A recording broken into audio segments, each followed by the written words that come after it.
믿음이 어느 정도 잘한 사람에게나 해당한다고 생각합니다. 그러나 성경 말씀에 대해서 이 말씀은 이런 사람에게 해당하고 저 말씀은 저런 사람에게만 해당한다고 말할 수 없습니다.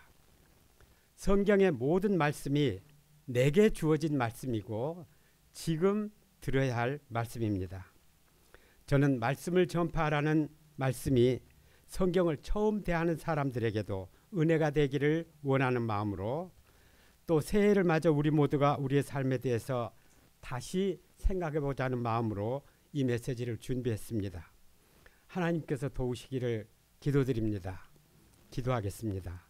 하나님 아버지, 지난 3주 동안 새해 말씀을 생각하도록 은혜 주셔서 감사하고 우리 마음에 새 마음과 새 방향을 허락하여 주셔서 감사합니다. 오늘도 이러한 은혜를 허락하여 주시옵소서. 이 종을 불쌍히 여기시고 말씀을 허락하여 주십시오. 예수님의 이름으로 기도하였습니다. 아멘.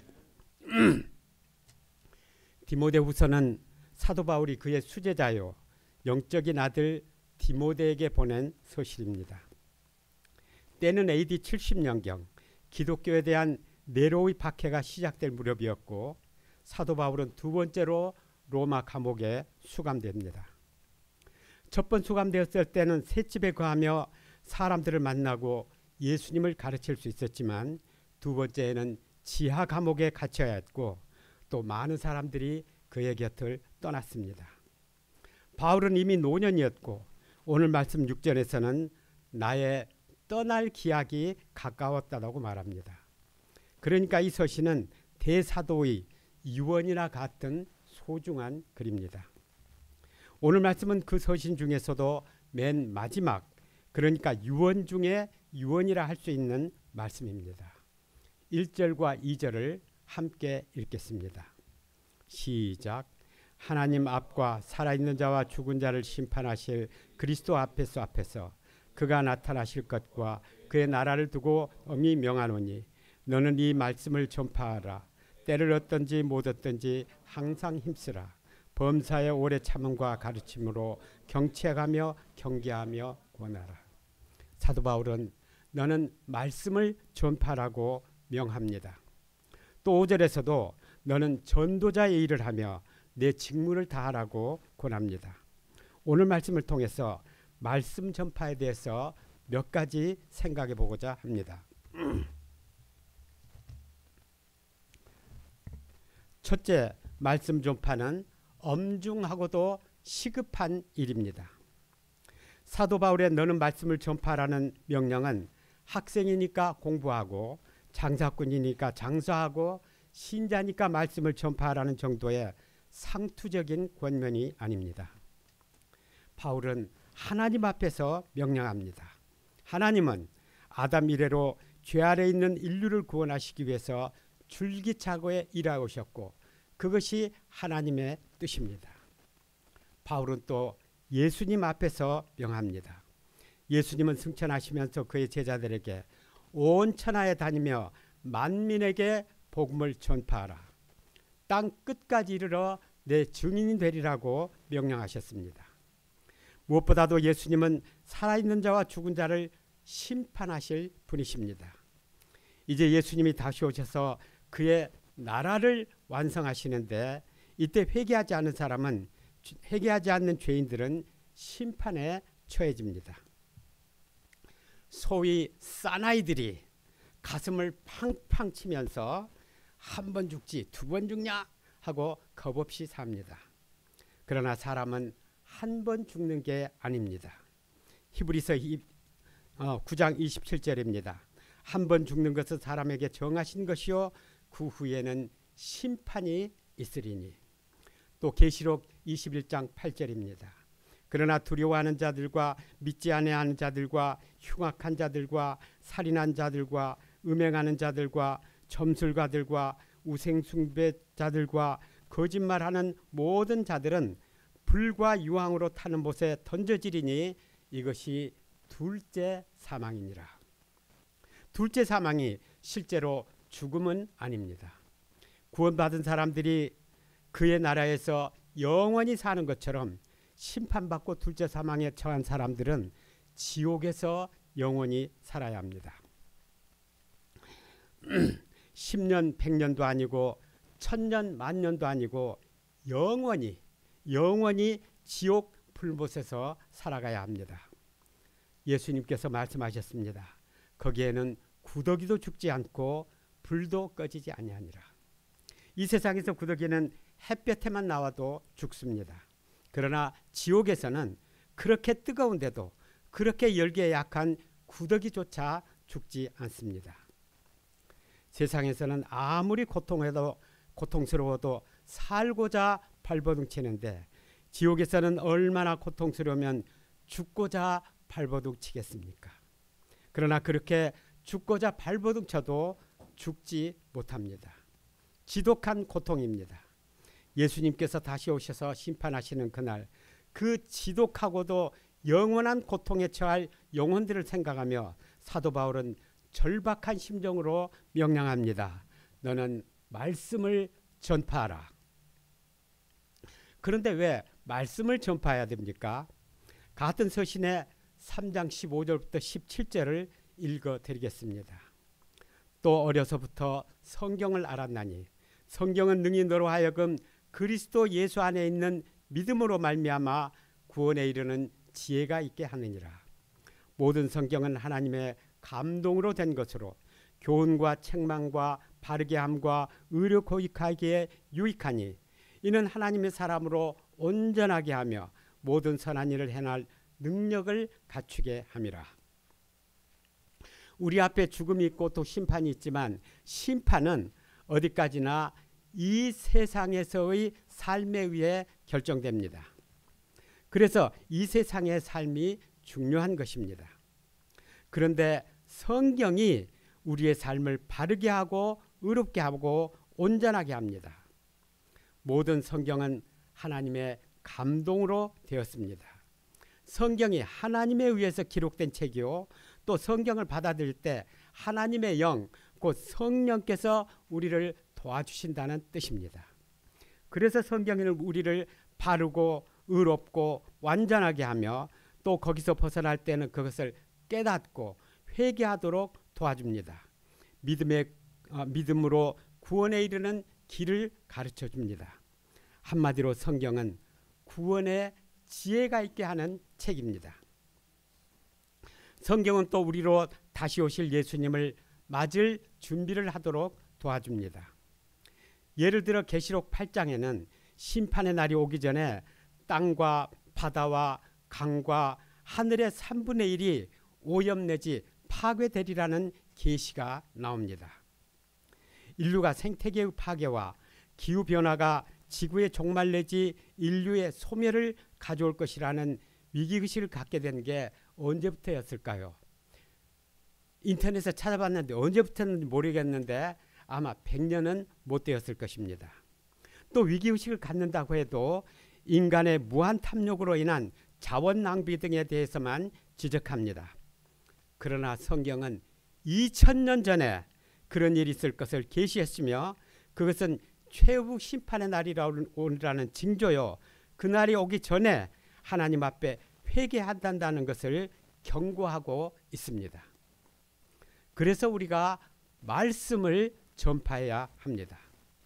지금 여러 기관에서 환경 파괴로 인한 자연재해와 기후변화로 인한 지구라는 행성의 소멸 시기가 멀지 않았다고 경고합니다.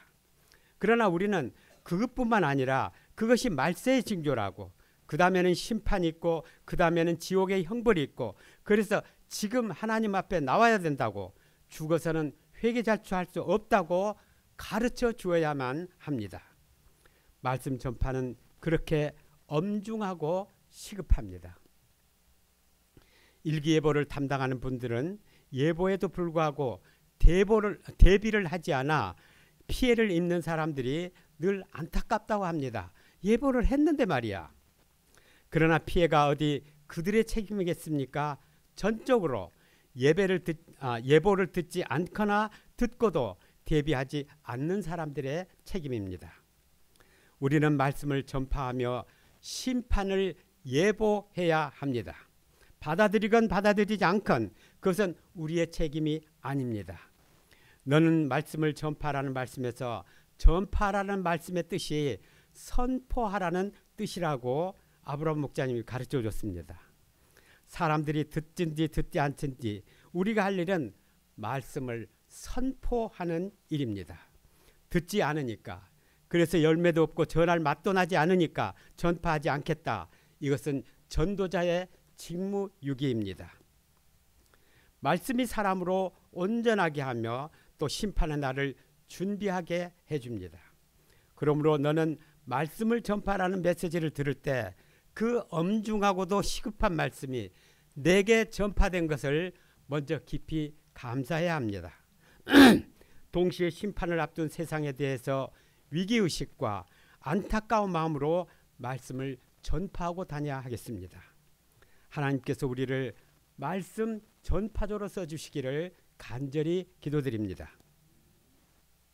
둘째, 말씀 전파는 신앙 성장의 지름길입니다. 이 서신을 받는 디모데는 나이 어린 목자였습니다. 디모데전서 4장 12절에 내 연소함을 업신여기지 못하게 하라고 당부하면서 네가 성장하는 것을 그들에게 보여줘야 한다고 일렀습니다. 또 디모데는 청결한 양심과 거짓 없는 믿음을 가졌지만 눈물이 많은 연약한 사람이기도 했습니다. 게다가 디모데전서 5장 23절에서 이제부터는 물만 마시지 말고 네 위장과 자주 나는 병을 위하여 포도주를 조금씩 쓰라. 마리아 사모님 포도주. 이 말씀이 있는 것으로 보아 그는 건강도 좋지 않았습니다. 뿐만 아니라 그가 책임 맡은 에베소 교회도 많은 문제가 있었습니다. 영지주의 등의 이단 사상을 가진 자들이 들어와서 교회를 어지럽혔습니다. 또 장로들뿐만 아니라 여자 집사님들도 좀 드셌던 것 같습니다. 이러저러 디모데는 많이 지쳐 있었습니다. 그런데 사도 바울은 그에게 너는 말씀을 전파하라고 강력하게 권합니다. 사도 바울이 볼 때 너는 말씀 전파는 그의 연소함을 극복하고 성장할 수 있는 길이요, 교회도 많은 문제들로 벗어나 성장할 수 있는 길이었습니다. 제가 UBF에 나오기 시작한 것은 1965년 대학 1학년 때였습니다. 그리고 2학년 올라가면서 예수를 영접하고서부터 열심히 다니기 시작했습니다. 그때 UBF는 개척기 중에 개척기였습니다. 교회는 광주에 단 하나 있었고 50명 정도가 모였습니다. 그때 우리는 매일 5시에 모였습니다. 교회 벽에는 당시 우리나라 모든 사무실에 붙어있던 월중 행사 계획표라는 게 있었습니다. 한 달의 날짜와 요일이 쭉 적혀 있고 그 아래 행사 내용을 분필로 적어놓는 칠판이었습니다. 우리 교회의 계획표에는 그날 공부할 말씀과 인도할 사람의 말씀이 적혀 있었습니다. 그런데 어느 날 거기에 제 이름과 함께 사도행전 16장이라고 적혀 있었습니다. 저는 그날 어떻게 말씀 공부를 인도했는지 생각이 잘 나지 않습니다. 다만 몹시 긴장했고 또 오랫동안 열심히 준비한 것 같고 모임이 끝나고 선배들이 대견해 하면서 악수를 청하던 기억은 납니다. 그리고 그때부터 저는 성경을 들여다보면서 그저 말씀의 감동이 코로 쏙 들어오기를 바랄 게 아니라 육하원칙에 의해서 공부를 해야 된다는 것을 알게 되었고 성경의 맛을 조금씩 알아갔습니다. 3학년에 올라가서부터는 그때 한참 불타오르던 점심시간 캠퍼스 그룹 성경 공부가 있었습니다. 그때는 일들이고 그룹 공부 그런 거 없고 그냥 전부 모여서 공부하던 때인데 그때는 또 점심시간이라는 게 있었습니다. 12시부터 1시까지였습니다. 그래서 저는 일주일에 2번은 양을 데리러 다니다가 점심을 먹지 못하고 점심시간 후에 5시 시간에는 을에 지각했습니다. 한 교수는 기다려주었고 한 교수는 가끔 저를 데려다가 혼내주곤 했습니다. 제가 맡은 그룹이 많을 때에는 30명 정도가 모였습니다. 저는 졸업할 때까지 그 일을 감당했습니다. 그러다 보니 군대 갈 시간이 없어서 졸업하고서야 입대했습니다.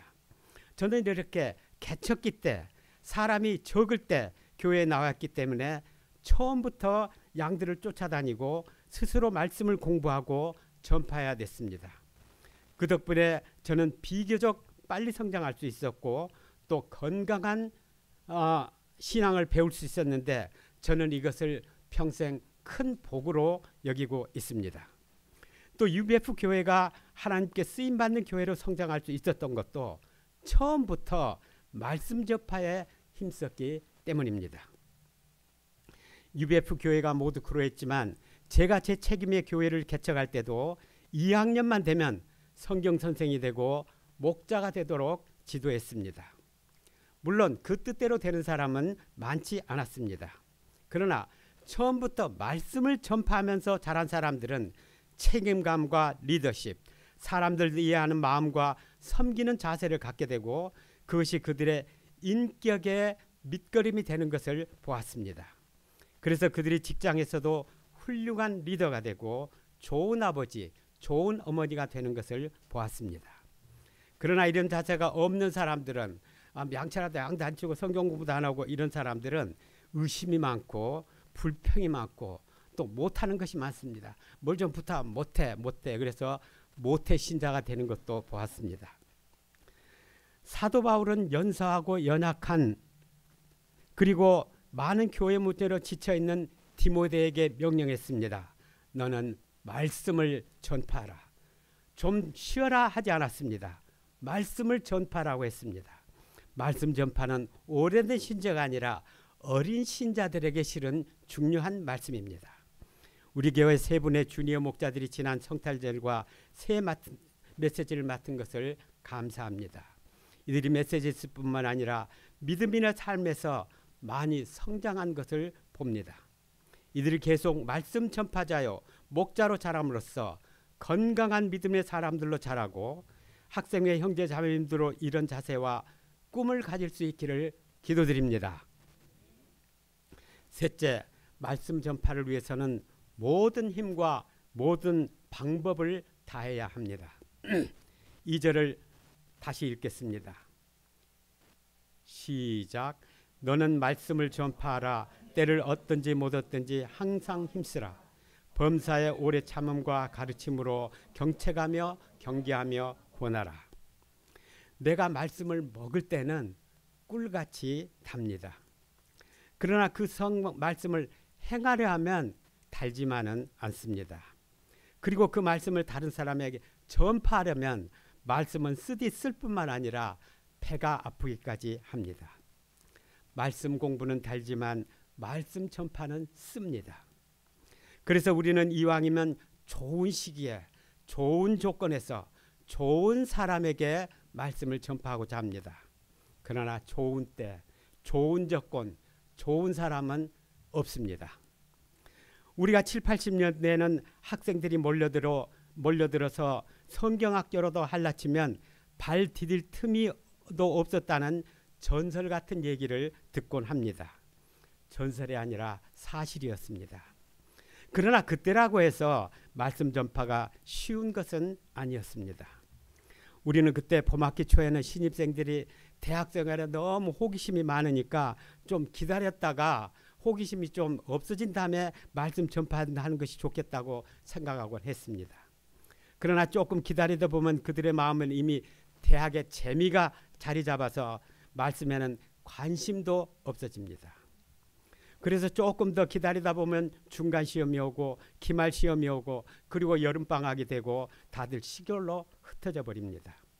또 가을이 되고 낙엽이 떨어지고 그러다가 흰 눈발이 달리기 시작하면 가는 세월이 안타까워서 사람들의 마음이 스산해집니다.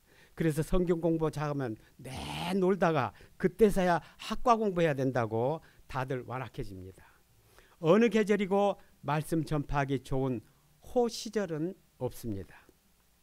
뿐만 아니라 7, 80년대에는 독재 정권 아래서 쓸만한 학생들이 성경보다도 소위 불온 서적에 관심을 가졌습니다. 학생들은 밤낮 데모를 했고 캠퍼스는 최루탄 연기로 자욱했습니다. 그래서 우리는 원치 않게 눈물을 흘리며 씨를 뿌려야 했습니다. 게다가 휴교령으로 학교 문이 닫히면 학생들은 만날 수조차 없었습니다.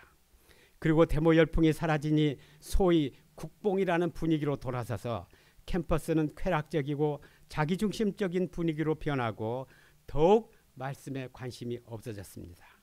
그러다가 2000년대에 들어오니까 이제는 불경기, 아르바이트, 취직 걱정에 여념이 없습니다. 저는 60년을 아프리카 10년을 포함해서 60년을 대학 근처에서 살아왔지만 말씀 전하기에 좋은 호시절은 한 번도 없었습니다. 그때 말씀 전파가 전설적으로 크게 일어난 것은 모두가 시도 때도 없이 장소나 사람을 가릴 것 없이 돌아다니다가 그리고 부딪히다가 얻은 사람들이었습니다. 말씀 전파를 위해서 좀 쉬운 때 해보려는 유혹을 떨쳐버리고 때를 얻든지 못 얻든지 항상 힘써야 하겠습니다. 시기나 환경뿐만 아니라 한 사람이 말씀을 받아들이고 구원을 얻고 하나님의 사람으로 자라기까지 돕는 것도 그러합니다. 범사의 오래 참음과 가르침으로 경책하며 경계하며 나라. 우리가 말씀을 전파한다고 해서 말씀을 전파한다고 해서 그들을 구원하고 의로운 삶을 살도록 도와준다고 해서 와 정말 잘 만났어요. 내가 말씀 전파해 줄 사람을 얼마나 기다렸는데요 하면서 고마워하면 우리는 모든 걸 다 해서 간이고 쓸개고 다 빼주고 기쁨으로 도울 수 있을 것입니다. 그러나 현실은 사람들이 성경 공부를 그렇게 절실하게 여기지 않습니다. 안달이 나는 쪽은 우리들입니다. 그들은 왕 같고 우리는 초라한 장사치 같습니다. 또 3절을 봅시다. 말세의 때가 이르러 사람들은 자기의 사욕을 채우는 데 필요한 스승만을 줬습니다. 그들은 진리를 따지지 않고 유익을 따집니다. 또 4절을 보면 사람들은 허탄한 얘기를 따릅니다. 허탄한 이야기란 당시로서는 이단들이 가르치던 신화나 천사들의 족보를 말합니다. 요즘은 어떠할까요? 한때 개그 콘서트의 인기가 좋았습니다. 그래서 설교를 개그처럼 하는 장무슨동 하여간에 그분이 굉장히 인기가 좋았습니다. 지난 성탄 파티 때 보니까 동영상을 보니까 코믹한 찬송가와 코믹한 춤을 추는 목사님이 계시던데 요즘엔 그런 걸 좋아하는지 모르겠습니다. 유튜브에서도 긴 동영상보다도 숏폼이 인기라서 그런지 신학교에서도 목사들 후보를 가르치는데 설교는 15분만 하라고 가르친다고 합니다. 교인들이 지루해하고 그래서 교회를 자꾸 떠난다. 제발 15분만 설교를 한다고 15분이 어떻게 해.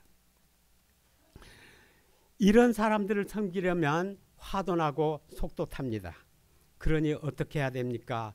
범사에 오래 참아야 합니다.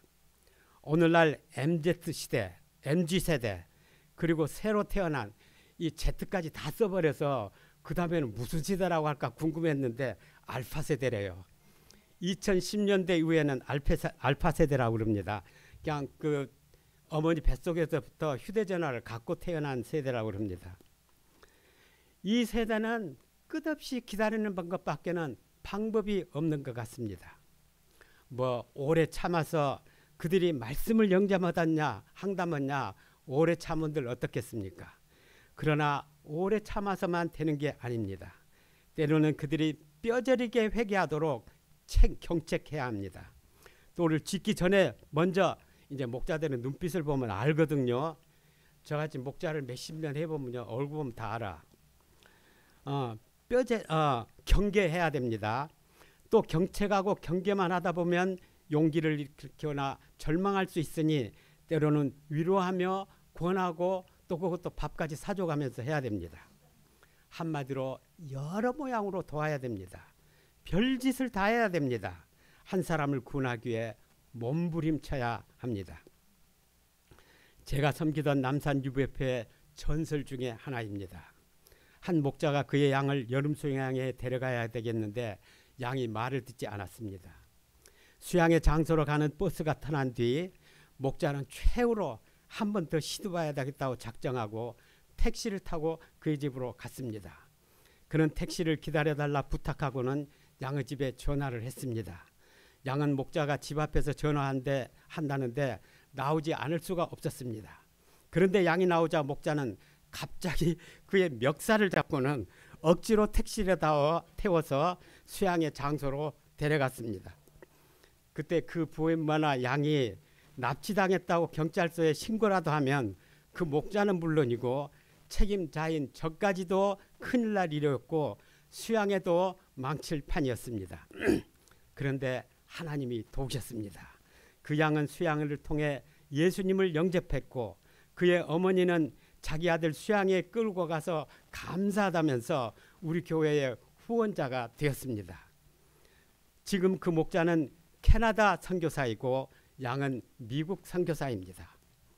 아주 조심스러운 말이지만 양을 구원하려면 때로는 납치라도 해야 되지 않겠습니까? 사도 바울이 같은 서신 3장 1절에서 말씀하셨듯이 때는 말세요 고통하는 때입니다. 산자와 죽은 자를 심판하실 그리스도 예수님께서 곧 다시 나타나실 절박한 때입니다. 그런데 사람들은 그것을 모릅니다. 생각이 있다는 자들은 자기 사욕을 쫓고 그것도 아닌 자들은 허탄한 일로 세월을 보냅니다. 우리가 이 말세의 때에 때를 얻든지 못 얻든지 말씀을 전파해야 되겠습니다. 조혜시다 사모님은 양을 얻기 위해 간호대에 편의본서를 내놓고 면접 날짜를 기다리고 있습니다. 김태희 목자는 순천대 앞에서 또는 고흥에서 기타와 스피커를 들고 찬송가 버스킹에 나섰습니다. 또 누구는 계약도 하지 않았는데 캠퍼스에 나간다고 야단입니다. 올해는 우리가 남들을 따라할 것 없이 모두들 창조적인 방법으로 말씀을 전파하며 이를 위해 몸부림치고 별짓을 다할 수 있기를 기도드립니다. 넷째, 말씀을 전파하는 사람의 위대한 삶입니다. 이제부터 6절에서 8절에서 우리는 한 위대한 전도인의 모습을 볼 수 있습니다. 6절부터 8절을 다 같이 읽겠습니다. 시작. 전제와 같이 내가 벌써 부어지고 나의 떠날 기약이 가까웠도다. 나는 선한 싸움을 싸우고 나의 달려갈 길을 마치고 믿음을 지켰으니 이제 후로는 나를 위하여 의의 면류관이 예비되었으므로 곧 의로우신 재판장이 그날에 내게 주실 것이며 내게만이 아니라 주의 나타나심을 사모하는 모든 세계니라. 이 시 같지 않습니까? 저는 이 말씀이 너무 좋아서 암송을 하고 아침마다 일용할랑식을 때문에 이 말씀을부터 적고 시작합니다. 암송했더니 외워봐라. 자신이 없습니다. 전제와 같이 내게 벌써 부음이 배었다는 말은 희생 제물이 되었다는 뜻입니다. 바울은 그의 주님이신 예수님과 양들을 위해서 모든 것을 희생했습니다. 그때는 로마 시민권을 가졌다는 것이 굉장한 특권인데 이 특권을 희생했습니다. 그 많은 학문으로 출세할 수 있는 길을 희생했고 얼마든지 편한 삶을 살 수 있는 자유를 희생했습니다. 그리고 이제는 세상을 떠날 때가 되었습니다. 그러나 그에게는 조금의 후회나 미련이 없습니다. 어떤 목사님이 지옥에를 한번 가봤대요. 어떤가 보려고. 가봤더니 거기서 막 껄껄껄껄껄 하는 소리가 막 나더래요. 이게 뭔가 들어봤더니 일용할랑식을 먹을 걸, 영적인 생활을 열심히 할 거 막 후회가 가득 차 있었다랍니다. 그러나 사도 바울에는 자랑과 보람으로 가득 차 있는 것을 볼 수 있습니다. 왜 그렇습니까? 그는 선한 싸움을 싸웠습니다. 그는 세상에 있는 것들을 얻거나 사욕을 얻기 위해서 싸우지 않았습니다. 그는 그런 악한 싸움을 싸우지 않았습니다. 그는 선한 싸움, good fight, 좋은 싸움을 싸웠습니다. 믿음을 지키기 위해서 싸웠고 양들을 구원하기 위해서 싸웠습니다. 또 그는 그의 달려갈 길을 마쳤습니다. 그는 사도행전 20장 24절에서 말했습니다. 나의 달려갈 길과 주 예수께 받은 사명, 곧 하나님의 은혜의 복음 증가하는 일을 마치려 하면은 나의 생명을 조금도 귀한 것으로 여기지 않으려라. 복음 증가하는 일, 말씀 전파가 그의 달려갈 길이었고 하나님께서 주신 사명이었습니다. 그에게는 텐트 만드는 직업이 있었지만 생업보다도 말씀 전파에 더 힘썼습니다. 그러느라고 결혼도 하지 못했습니다. 내가 군대에 있을 때 한번 비상이 걸렸는데 그때 김일성 시절이었어요.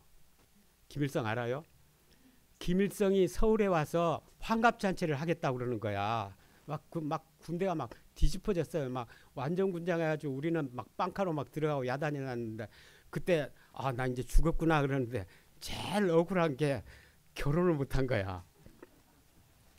좀 창피하지만 사도 바울은 결혼을 못했습니다. 뿐만 아니라 그는 믿음을 지켰습니다. 그 자신이 믿음을 지키지 않고 말씀을 지키지 않으면 말씀을 제대로 전할 수가 없으니까, 양들을 재워도 구원할 수 없으니까 그런 믿음을 지키고 말씀을 지켰습니다. 그러나 때가 네로 시대였으니 믿음을 지킨다는 것은 감옥에 가거나 죽는 것을 의미했습니다.